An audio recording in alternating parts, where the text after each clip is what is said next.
네, 안녕하세요. 윤석열 대통령이 유럽을 갑자기 이제 순방하는 걸 취소를 하니까 뭐 언론들에서 뭐 김건희 리스크 때문이다 이런 난리를 부리고 있는데 과연 그럴까요? 오늘 그 사정을 좀 살펴보도록 하겠습니다.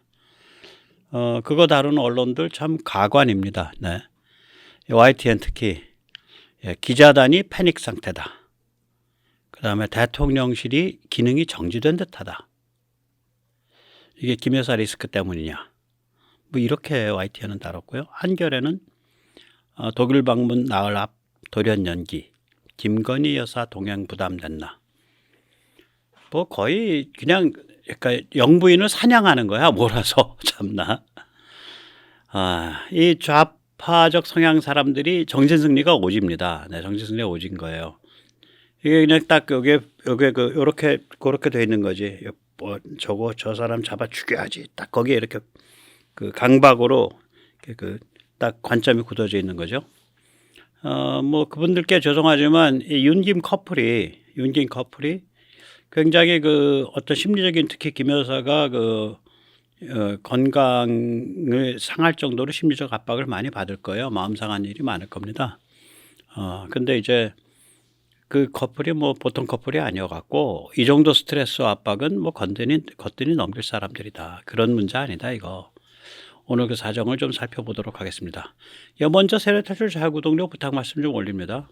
아시다시피 세례탈출은 광고가 잘 붙지 않습니다. 붙더라도 천천히 붙는 경향이 있죠. 도와주시면 보다 좋은 컨텐츠로 찾아뵙는데 커다란 힘이 되겠습니다. 감사합니다. 이거 읽기도 입이 아파서 안 읽을래요. 이게 이제 올해 들어서서 뭐 거의 뭐 설사동 싸듯이 그냥 북한 평양이 그냥 계속 발악을 하고 있죠. 발악을 하고 있습니다. 특히 이제 작년 말부터인데 12월 30일경부터 뭐 하루 이틀 3일 건너가지고 뭐 특히 1월 5일, 6일, 7일은 연달아 했고요. 또 1월 말도 그렇고요. 2월 달 들어서서 벌써 2번이나 했습니다. 그런데 이 가운데다가 한 사건을 한번 대입해 볼까요? 한 사건을 대입해 보면 1월 13일 대만 선거 반중 라이칭더 승리가 있습니다. 이 북한의 도발은요, 얘들이 글로구입니다. 그러니까 글로벌구예요. 전국구도 아니고. 그래서 어떤 그 글로벌 정치 군사 지정학적인 그러한 그 문맥을 깔고 있어요. 그 백문어 뭐 그렇게까지 볼 거 있냐? 네, 뭐 좀 옛날 얘기지만 사례를 들어드릴게요. 1968년에 베트남에서 이제 베트공들이 테트 공세를 했죠. 월맨과 베트공이 손을 잡고 사람 엄청 죽었어요. 군사적으로는 실패했어요. 근데 정치적으로는 대성공을 거뒀습니다. 그야 한 8개월 정도 했는데 1월 말부터 구정 공세라고 하는데 구정 때 한 게 아니고 구정 때 시작해서 1년 내내 한 거예요. 한 10월까지. 9월 정도까지. 그래서 뭐 사람 엄청 죽었습니다. 군사적으로는 대실패를 했는데 그 전까지는 그냥 이제 그 월남 사람들이 뭐 베트공이라는 게 있고 뭐 가끔 어느 동네에 나타났었대 뭐 이렇게 해서 어떤 주변부로 취급을 했어요. 그런데 이 구정공세를 그렇게 집요하게 대대적으로 하니까 저 혁명 세력이 있는 거야. 그렇게 된 거예요. 그리고 거기에 사람들을 가슴에 불을 질러서 죽은 사람보다 훨씬 많은 사람의 숫자가 이제 그 베트공에 합류를 했습니다. 그러니까 이제 피해 악순환이 만들어진 거예요.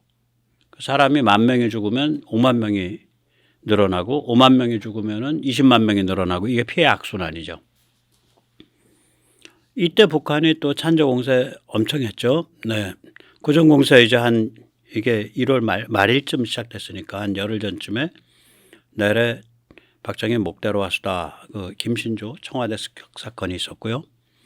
그로부터 이틀 후에는 푸에블로 납치 사건이 있었고요. 미군 전함을 납치했죠. 정찰선을 배를. 그리고 이제 구정 공세가 딱 끝나니까 이제 딱 그 말하자면 이제 그 매듭을 지어주는 것도 또 북한이 했습니다. 그래서 10월 30일에서 11월 1일까지 울진 삼척을 기습했습니다. 이거를 계기로 주민등록이 그때 생겼어요. 그리고 이걸 계기로 68년도 이 사건을 계기로 예비군이 만들어졌습니다. 두 번째 사례는 이제 그 1973년 욤키푸르 전쟁을 들 수 있죠. 이게 제4차 중동 전쟁인데 예, 북한이 여기 참전을 합니다. 참전국 중에 하나예요. 욤키푸르 전쟁에. 지금 한반도 상황은 1968년의 베트남 혹은 1973년의 중동보다 더 강한 글로벌 다이내믹이 위기 중중하게 작동하고 있습니다. 특히 총선 때문에 그렇습니다. 총선을 앞두고 설사동처럼 쏟아지는 연속 도발, 이게 여기에는 글로벌 군사 지정학이 숨어 있습니다.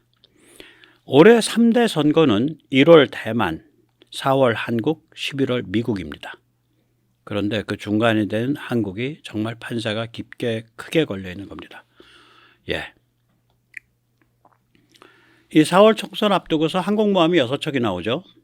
자유진영의 항모는 뭐 총출동 참관 선거한다고 보시면 되는 거예요. 그러니까 항모 참관 선거입니다. 이게 4월 총선이 항모 참관 선거. 6개 항모 전단인데요. 미국이 4개입니다. 에브라함 링컨. 이건 태평양 함대 소속인데 샌디에고를 모항으로 삼고 있죠. 네. 거기가 오고요. 또 그다음에 조지 워싱턴. 얘는 이제 창정비를 했어요. 작년에. 그리고 작년 11월에 창정비를 마치고 대서양으로 나가서 운항 점검을 했어요. 그러니까 운항 점검 끝내자마자 여기로 달려오고 있는 거예요. 그다음에 칼 빈슨. 이건 이제 인도 태평양 사령부에 속한 항공모함인데 이게 저기 그 중동에 뭐 사건 터질 때마다 이게 가장 주요한 전력으로 투입이 되고요. 오사마 빈 라덴을 참살했을 때 그 작전 센터였습니다. 그래서 오사마 빈 라덴 기억하시는지 몰라도 그 유전자 채취한 다음에 그 배에서 이렇게 밀어가지고 바다에 수장시켜 버리잖아요. 오사마 빈 라덴의 그 시신을. 그 배가 바로 칼 빈슨호였습니다. 그 다음에 이제 로널드 레이건. 이건 일본에 있죠. 요코스카 해군기지에. 예, 일본을 모항으로 삼고 있는 거고요. 이탈리아의 카보우르. 예, 프랑스의 샤를 드골. 이제 원래는 영국 항모 엘리자베스도 오기로 돼 있었는데 뭐 긴급하게 수리할 일이 생겨가지고 영국은 못 온 거예요. 그래 이게 다 총선 앞두고서 총집결하고 있는 겁니다. 지금 이 지역에 총선 무렵에. 그러니까 이게 지금 상황이 심상치가 않은 거죠. 그래서 뭐 그렇다 그래서 라면이나 뭐 블루스타나 물을 너무 많이 사지 마시고요. 뭐 그냥 평소에 집안에서 그냥 보관되는 정도라면은 뭐 한 다섯 개 들이봉지 한 2개, 뭐 블루스타는 한 3-4개, 물은 그냥 한 팩 정도 하십시오. 예. 4월 총선에 걸린 이 사상 최대 판돈입니다. 이게 판돈이 크게 걸려 있어요. 이 서태평양 안보와 글로벌 질서가 다 걸려 있는데 한국 총선에서 우리 자유공화적 성향의 그런 후보들이 친중, 종중에 대해서 대승을 하면 무슨 일이 벌쳐지냐. 이게 제1도련이 엄청 강화됩니다. 그림에 안 보이실 수도 있는데요. 제1도련이 그전에는 뭐 일본이라 그랬는데 지금 여기 백령도 제가 갖다 놓은 레이저 포인터 갖다 놓은 백령도에서 시작을 해갖고요. 한반도 서쪽을 타고 내려와서요.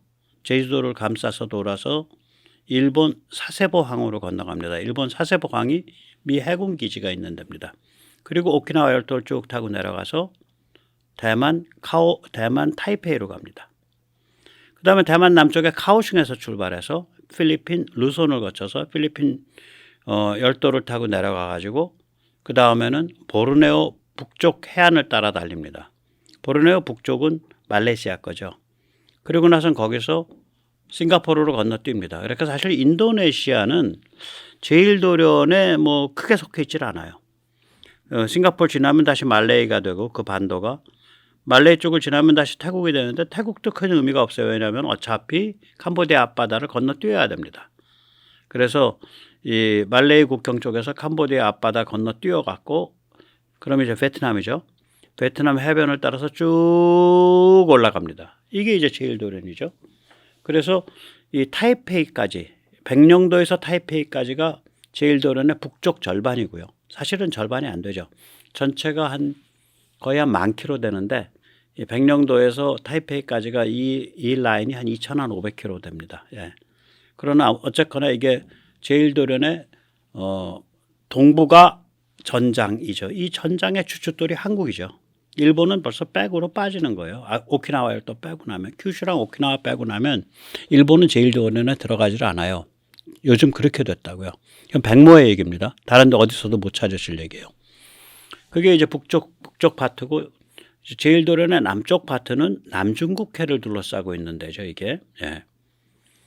그러니까 이제 한국에서 이게 이제 요번 4월 총선까지 해서 종중 친중을 때려잡는 데 성공을 하면, 이게 대만은 선거 이겼고 필리핀은 봉봉 마르코스 쪽으로 가서 이제 딱 그 자세를 잡고 있으니까 한국, 대만, 필리핀이 딱 세 개가 딱 틀을 제대로 잡는 거예요. 그럼 제1도련 핵심 세 나라입니다, 이게. 그렇게 되면 이제 베트남, 말레이시아가 좀 눈치를 덜 보죠. 그리고 반중 자세를 굳히게 되죠. 그렇게 되면 이제 박쥐들이 이제 좀 처신을 하죠. 예, 대표적인 박쥐가 인도네시아와 태국입니다. 여기서는. 그러니까 이게 오늘은 친중했다가 내일은 친미 좀 했다가 뭐 모레는 친중했다가 뭐 이래요. 프라보 요번에 이제 인도네시아 대통령 된 사람 보세요. 그 흉악한 사람이거든요. 그 장인이 그 학살자죠. 그 독재자 수하르토인가? 그 돈 엄청 부정축제했고. 그 장인이 쫓겨나니까 그 다음에 바로 이혼했어요. 그러고 나서 지금 뭐 춤추고 다니는데, 또 조코 위도도가 서민 출신인데 자기도 이제 정치 가문을 만들겠다. 거기는 뭐 독재자의 자녀들 이런 사람들이 다 정계에 있으니까. 그래가지고 헌법까지 주물락거려서 헌법 해석까지 주물락거렸죠. 헌재 소장을 자기 뭐 친척을 박아가지고. 그래가지고 자기 장남을 프라보에 붙여줬잖아요. 프라보는 뭐 기본적으로는 친중 성향이 있는데 이 사람들이 험해요. 그러니까 내 권력에 도움이 되고 내가 만지는 돈에 도움이 된다면 오늘 친중, 내일 친미, 모레 친중, 글피 친미 마음대로 왔다 갔다 할 수 있는 자유인들입니다. 영원히 자유스러운 사람들이에요. 예, 굉장히 자유인들이에요. 그래서 뭐 그렇게 저는 크게 걱정을 안 하죠. 인도네시아. 뭐 친중, 그 제대로 된 친중 가겠냐 거기. 또 중국도 그러려니 하고 있어요. 거기는. 그러니까 거기는 뭐 어떻게 해볼 도리가 없는 거예요. 그러면 뭐 예를 들어서 중국이 프라보에 뭐 이상한 섹스에 관한 그 엑스파일을 갖고 있다. 뭐 돈 거래에 대한 엑스파일을 갖고 있다. 그래서 프라보를 협박할 수 있다. 천만에요. 인도네시아는 독재자의 아들이야. 그거 힘 있었던 사람이고, 거기 가문이 좋잖아. 찍어.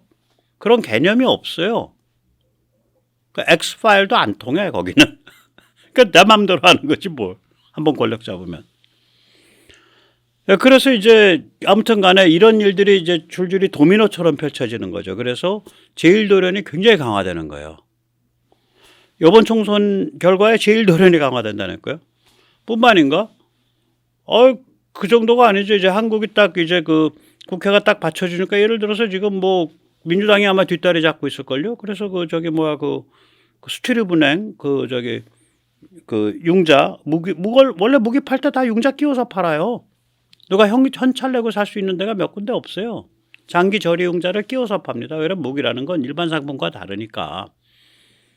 그 뭐 빚까지 줘가면서 돈까지 줘가면서 무기 팔아야 되냐 이런 말 하시는 분들은 네, 좀 공부를 하시고 사십시오. 예, 그래서 이제 그런 것도 이제 제도를 빨리빨리 고쳐줘야 되는데 안 고쳐서 지금 폴란드랑 맺어놓은 그 계약이 공중에 붕 떴잖아요. 그러니까 워싱턴 포스트 같은 데서 씩씩 웃으면서 비아냥거리기는 하죠. 폴란드랑 한국 사이에 맺은 계약이 공중에 붕 떴다. 림보라 그러거든요. 그걸 공중에 뜨는 걸.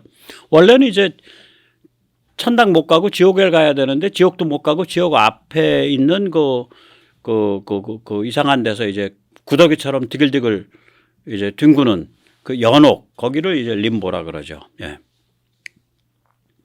그래서 K목이 광속 질주하면서 저는 총선에서 만약에 국힘이 대승을 하면 우크라이나를 내놓고 지원할 거다. 푸틴한테 좀 가르쳐 줘야지. 그럼 푸틴이 또 북한도 올라 그래. 지금 우크라이나 지원한 거 뭐 155mm 포탄 뭐 한 10만 발은 지금 우습고, 너 또 개기면 임마 그 다음에 30만 발이야. 또 개겨. KTSSM이야 임마. 그 게임 해야 된다고 저는 그렇게 생각을 해요. 네. 동유럽 그렇고요. 그 다음에 중동도 마찬가지고, 인도도 마찬가지고, 동남아도 마찬가지고, 제가 그랜드 슬램이라고 부르잖아요. 그랜드 슬램. 네. 그러니까 지구 한 바퀴 가장 그 글로벌 군사 지정학이 민감한 데는 다 돌아다니면서 강화시켜 주는 거. 그걸 열심히 하겠죠. 예. 그러니 중국이 걸리는 게 많지. 한국 총선에서 이게 국힘이나 뭐 아무튼 좀 종중 친중과 대립할 수 있는 곳이 되는 것을 굉장히 싫어하겠죠. 예. 여기서 잠시 반발 말씀드리겠습니다. 대만이 저렇게 이제 딱 반중 성향의 후보가 된 거, 라이칭더가 된 거, 이거 시진핑 본인의 작품이에요. 누구 원망할 것도 없어요. 대만은요, 어떻게 보면 지금 입장에 비하면은 굉장히 종중 친중스러운 나라예요. 라이칭더가 한 40%밖에 못 먹었잖아. 그 나머지 두 후보가 다 중국이랑 잘 지내자. 그래서 중국에 대해서 나를 안 세우고, 그중에 국민당 쪽 후보는 좀 국민당이란 집단 자체가 좀 약간 그 중국 간첩스러운 성향이 있어서 어디까지 가 있는지 모르겠고. 그래서 보시다시피 대만 안에는 4개의 입장이 엮여 있어요. 그러니까 종중 쪽으로 가면 거의 뭐 심쿵도 나오는 거지. 김정은 위원장님 생각하면 심장이 쿵 내려앉습니다. 이런 플래카드 써갖고 데모했었죠. 한국 무슨 대학생 연합인가가. 예. 그래서 우리 시진핑 주석님을 생각하면 심장이 쿵 내려앉습니다. 뭐 이런 쪽부터 시작을 해서 그거보다 조금 조금 이제 좀 온건해지면 중국이랑 잘 지내야죠. 그거보다 조금 더 온건해지면 이제 아몰랑 중국과 잘 지내고 싶지만 중국에 먹히는 건 싫은데 고라파 아몰랑 그렇게 되는 거고, 그 다음에야 비로소 경제적 어려움과 중국 협박을 이겨내고 사실상 독립을 계속 강화해 가야 된다. 뭐 이런 이제 제대로 된 입장이 나오는 거고. 그러니까 스펙트럼이 한 4단계로 나눠져 있는데 밑에 3개가 희뭇구리한 거라, 빨갛거나. 그래서 특히 이제 대만이 뭐 잘 나가는 듯 했지만 우크라이나 전쟁 터지고 결국은 지금 대만이 우리가 겪었던 그 어려움보다 더 심한 어려움을 겪고 있거든요. 대만은 중국에 대한 의존도가 높잖아요. 근데 중국 경제가 깔아앉고 중국이 좀 뜨아야 하니까 대만이 경제적 타격을 많이 보고 있죠. 우리보다 좀 더 깊게 볼 수도 있어요. 대만은 반도체 하나 뭐 이런 식으로 이제 포트폴리오가 좀 뭐라 그럴까 좀 좁아요, 우리보다. 그래서 이걸 잘 헤쳐 갈 수 뭐 있을지 모르겠습니다. 잘 헤쳐 갈 거예요, 결국은. 근데 이제 그렇게 경제적으로 어려우니까 사람들이 뭐 중국이랑 날 세울 거 있어. 그냥 잘 지내서 어떻게든 경제 어려운 거 조금 숨 좀 돌리고 살자. 야, 죽겠다. 이런 분위기란 말이죠. 그래서 원래 이번 선거가 이기기 어려운 선거인데 기적적으로 이긴 거예요, 이게. 대만 저는 잘 욕을 못 하겠더라고요. 점점 넋 빠져 있는 상태인데 어떻게 보면 인간이 원래 어리석은 존재예요. 그거 오죽하면 셰익스피어가 to err is human. 그러니까 인간은 어리석은 존재다. 그렇게 말을 했겠어요. 그리고 공자님도 말씀을 하시잖아. 그러니까 성인군자가 되면 생이지지. 그러니까 뭐 태어나자마자 아는 거다. 그건 뭐 공부할 것도 없다. 그런데 이제 총명한 사람들은 학이지지. 공부해서 세상 도리를 안다. 근데 이제 꼭 똥인지 된장인지 먹어봐야 하는 사람들이 있다. 그걸 이제 고니지지라 그러죠. 백모도 고니지지고요. 고니지지만데도 참 행운입니다. 예. 그러니까 고생을 겪으면서 사람이 돼가는 거고 고생을 겪으면서 진실을 조금씩 눈을 떠가는 거죠. 개고생하면서 깨달을 수 있는 존재예요, 인간이라는 게. 그게 인간의 그거죠. 그 다음에 이제 고니부지가 있죠. 고니부지. 개고생을 했는데도 깨닫질 못하는 거지. 그게 이제 좀 그러면서 깝깝한 존재죠. 그러니까 이제 인간은 어리석지만 개고생하면서 깨달을 수도 있는 존재예요. 그래서 훌륭하죠. 예. 그럼 뭐 이제 예를 들면 이제 1938년에 영국이 이제 히틀러를 좀 전쟁을 뭐 안 일으키게 할 수 있다고 생각을 해서 영국이랑 프랑스랑 몇 나라가 모여갖고 체코슬로바키아를 회를 쳐갖고 히틀러한테 들어서 바쳤단 말이에요. 히틀러가 체코 땅이 자기들 거라고 주장했거든. 거기 독일계 많이 산다고 듀데탄란트라 그래가지고 이거 주면 이제 제 전쟁 안 할 거다.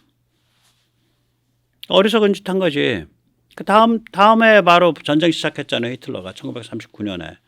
전쟁 터지니까 그때야 영국 대중들이 역시 그래도 처칠이 최고야. 처칠같이 저렇게 뚝심 있는 사람이 있어야 돼. 그때 고니지지. 개고생한 다음에야 깨닫고서 처칠을 이제 그 지도자로 이제 옹립을 한 거죠. 예, 그렇습니다. 그래서 이 대만도 이제 고생해 가면서 배우는 거예요. 예, 그런 거지 뭐 그걸 가지고 많이 욕할 건 없다. 저는 그렇게 생각을 합니다.